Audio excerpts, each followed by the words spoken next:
So just to speak a little bit more to the timeline around this project, there is a detailed timeline available on our website, Atari Hotels. You can find that there.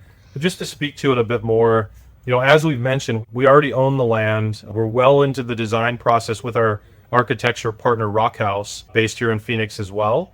And so we're well down the road, already $14 million invested into the project, etc. And so it's our expectation that we're going to start real construction work in 2026.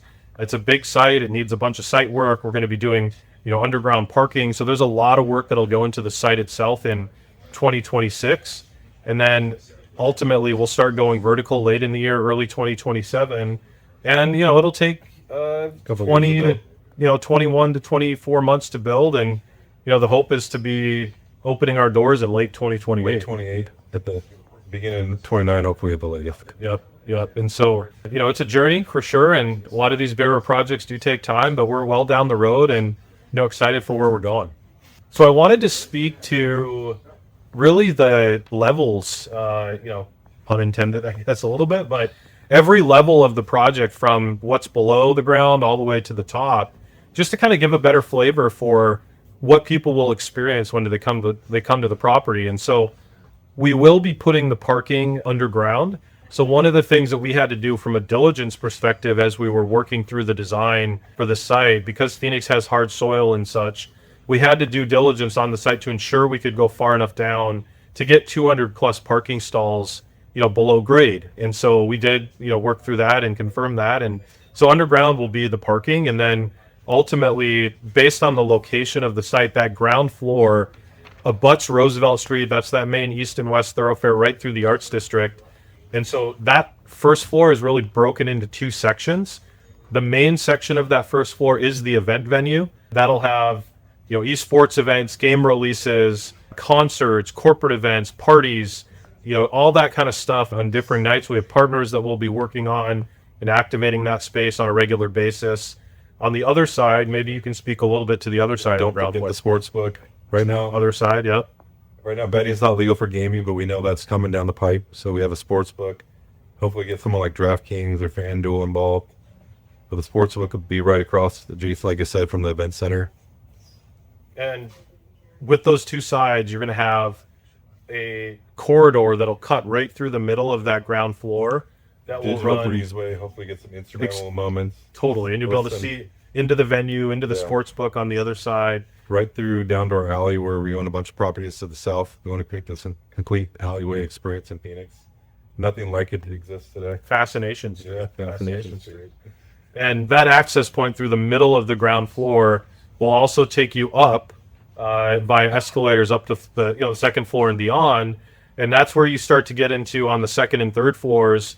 Those two floors are dedicated to really everything public facing, from restaurants, bars, retail, ticketed experiences, different content creation studios, an education component.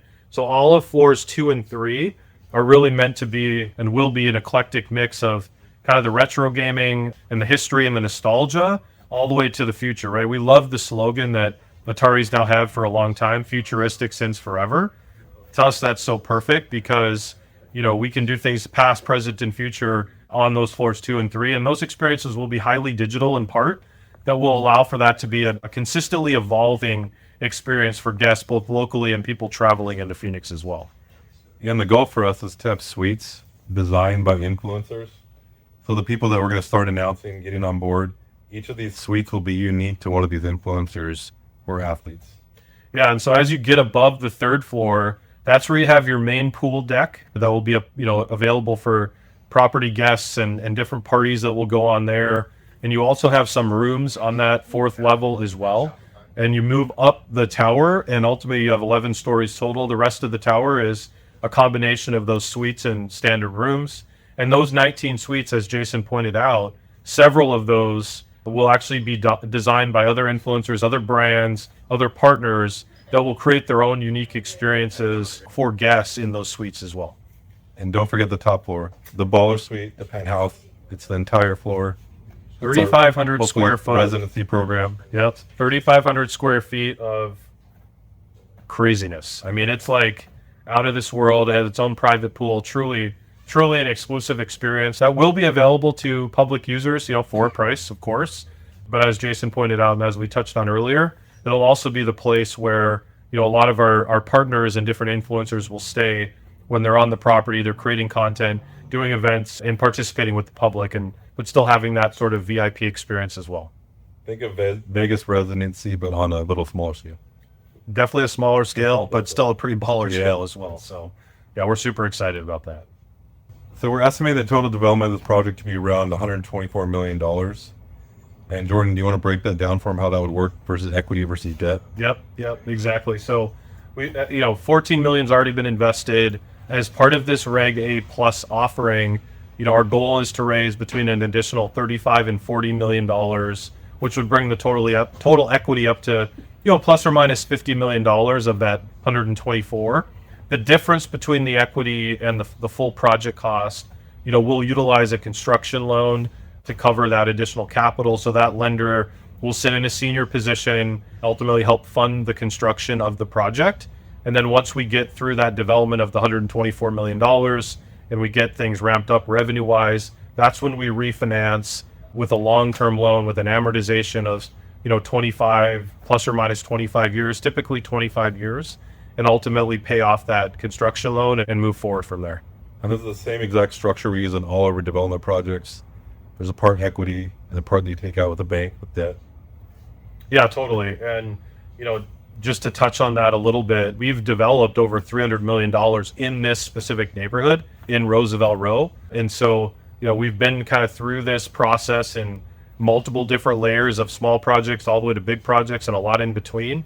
And, this is where personally, you and I have invested, the majority of our net worth into this specific neighborhood over, Jason since 2018, me going back to 2016. And so we love it. We're excited about Roosevelt Row. I mean, a couple of the other things to point out, 4.3 million pedestrians a year walk up and down Roosevelt Street. That's right next to our site. There's 11 million cars that cross the intersection of Roosevelt and Central. I mean, there's already a ton of kind of density and ongoing eyeballs in this neighborhood already. So for us to bring this project to the main intersection in Roosevelt Row is crazy exciting. And first Friday, the very first Friday of every month is a really big deal here. Yeah. And how's that rank in the country? So first Friday, it's a First Friday art walk where you have pop-up vendors and, a whole bunch of the community gets together on Roosevelt Street, really between, Central and 3rd Street, right on Roosevelt, so right where we sit, kind of to the east. It is the largest art walk, consistently recurring art walk in the entire country.